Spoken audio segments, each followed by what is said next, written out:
A lot of this isn't going to make sense to you, and I'm sorry about that. I'm just going to start at the beginning, with the house.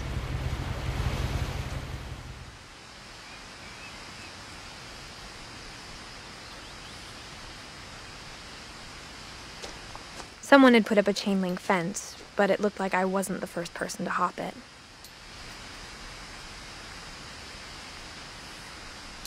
My brother Milton disappeared when I was 4. It was like the house just swallowed him up.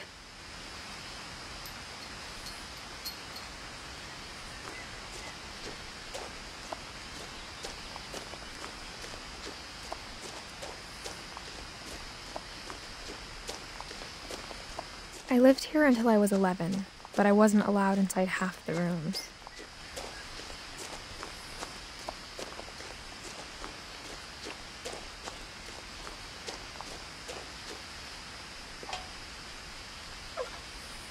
Inside the mailbox were bills from 7 years ago, marked urgent, open immediately.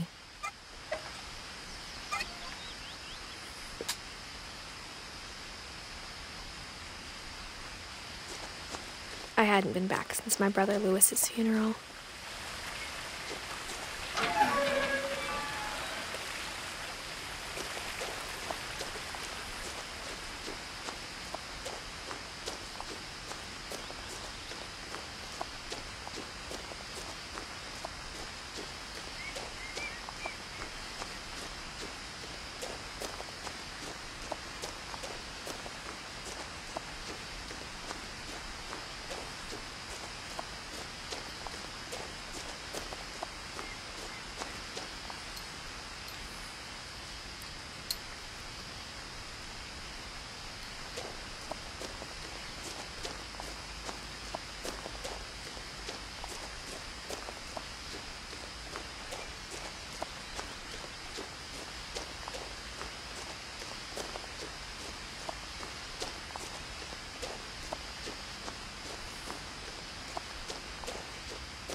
In her will, my mother left me a key, but didn't tell me what it unlocked.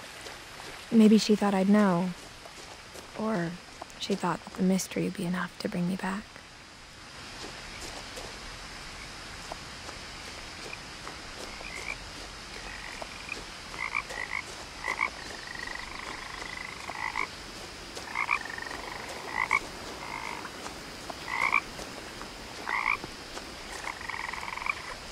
The truth is, even after I inherited the house, I never thought I'd come back to it.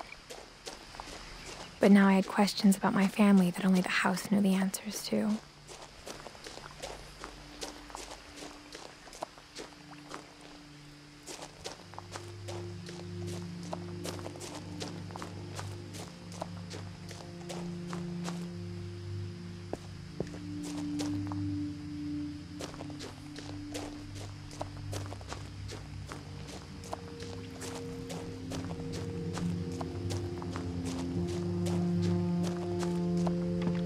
The woods around the house have always been uncomfortably silent, as if they're about to say something but never do.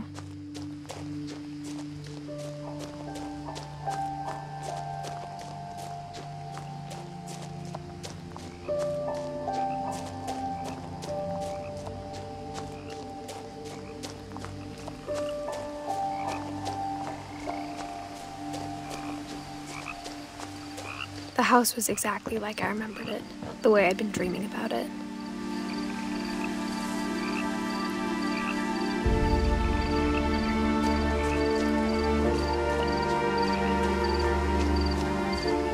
As a child, the house made me uncomfortable in a way I couldn't put into words.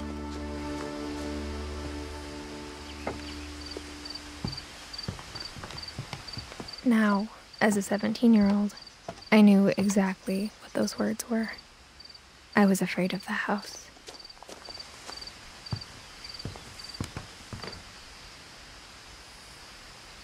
I hoped the key might unlock the front door. It didn't.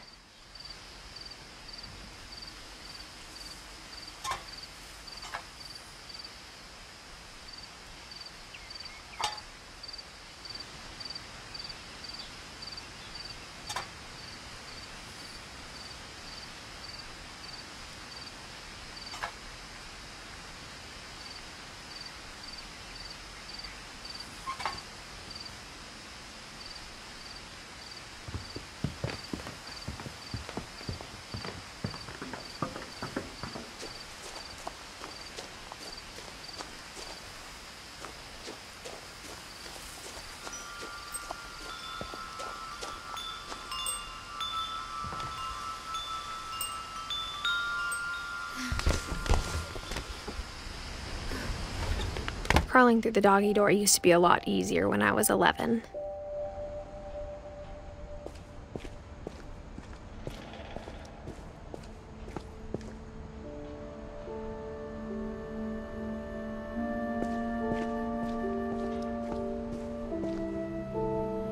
The power had been turned off the night we left. For the first time in years, I felt like I was home.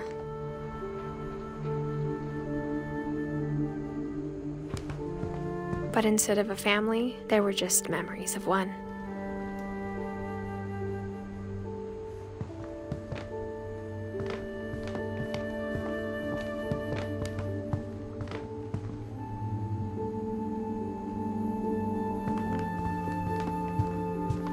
The table was still a wreck from the night we left.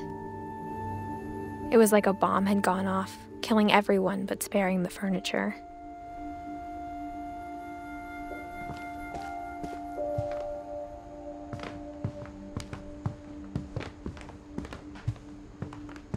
Nothing in the house looked abnormal. There was just too much of it, like a smile with too many teeth. Even the fireplace had a story.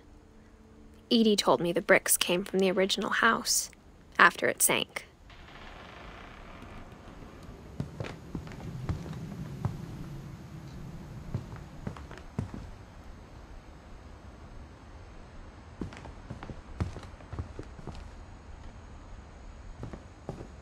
Mom always told me to stay out of the basement, so I wasn't too surprised when the key didn't fit.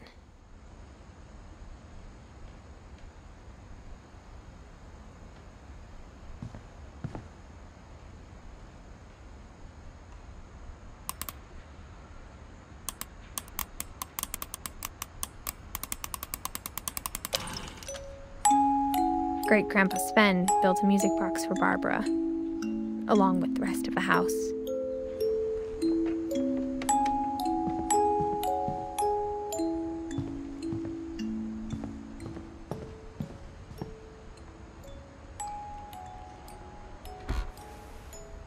Edie told me once that every Finch who ever lived is buried somewhere in the library.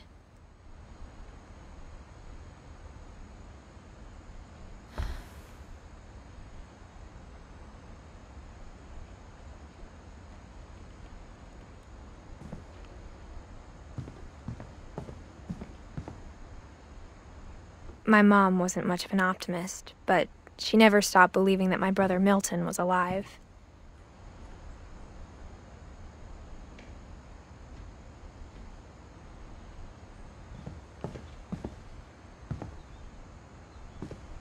After Milton disappeared, Mom sealed up all the bedrooms. Then Edie retaliated and drilled peepholes.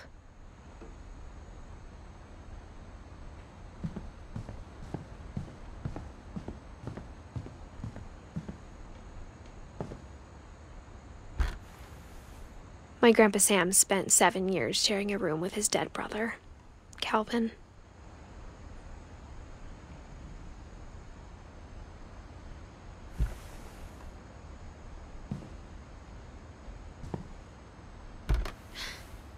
As a kid, I just assumed every house had peepholes and sealed rooms you weren't allowed inside of.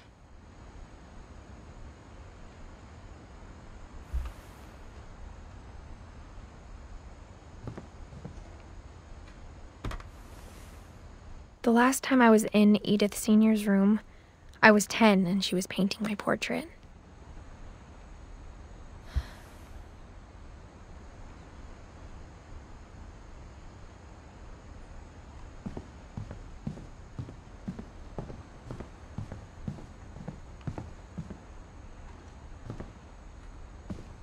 Mom must have locked the third floor stairs on the night we left.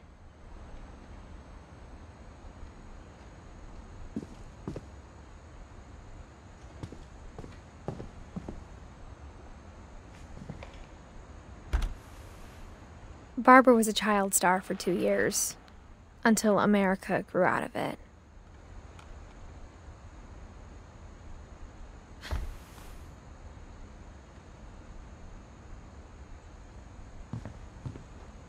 Whenever people ask me about my family, the first thing they always want to know about is Barbara.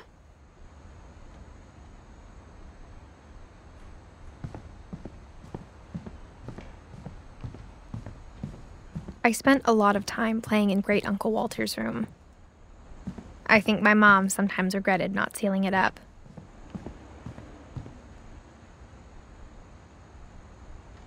Lewis told me there were secret passages, but I never believed him.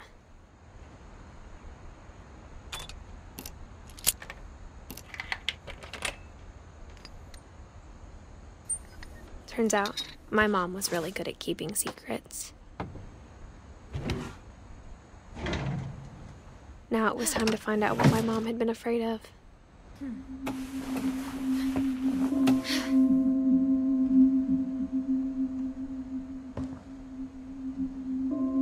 Reading this, maybe it sounds like I had a plan.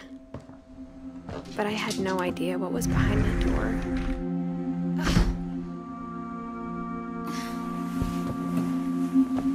Just like I had no idea where all this was gonna lead.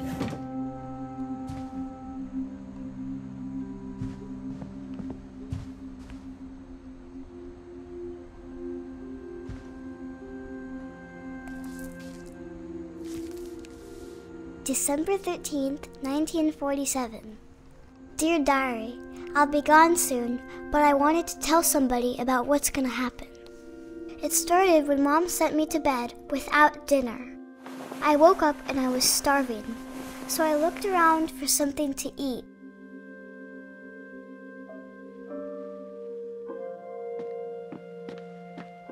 The gerbil food was dry, but I didn't mind it.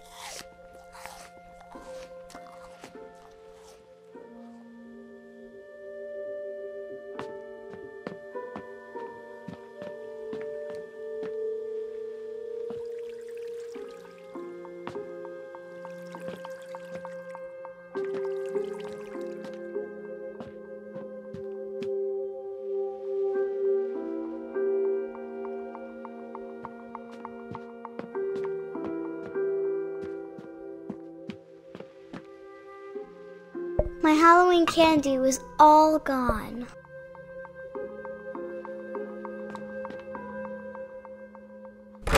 Mom, can I come out now? Sweetheart, it's late. Go to sleep.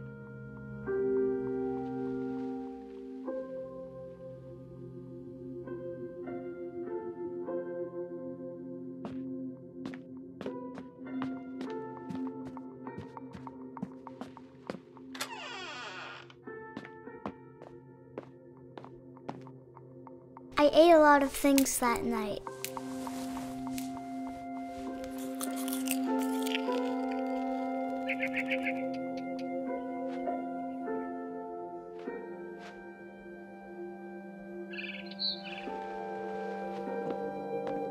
I kept eating and eating.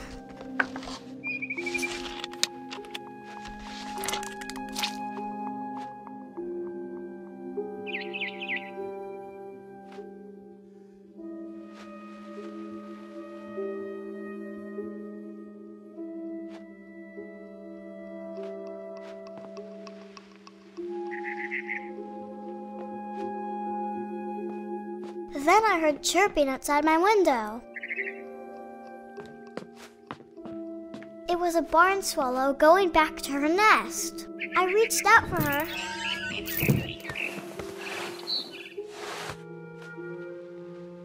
And suddenly, I was a cat.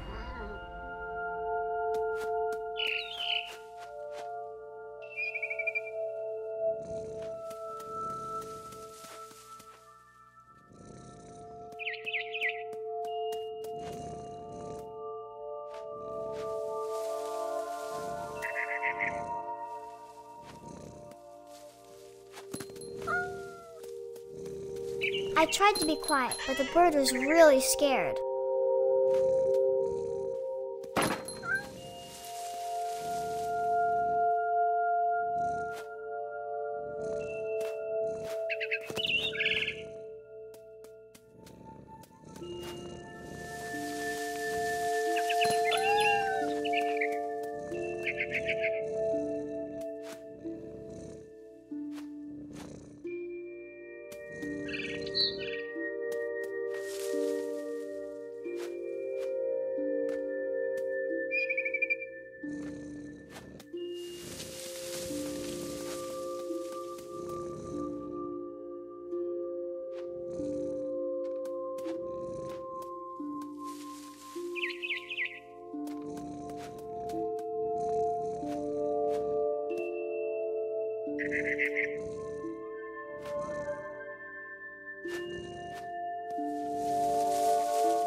Mom and Dad didn't even look at me.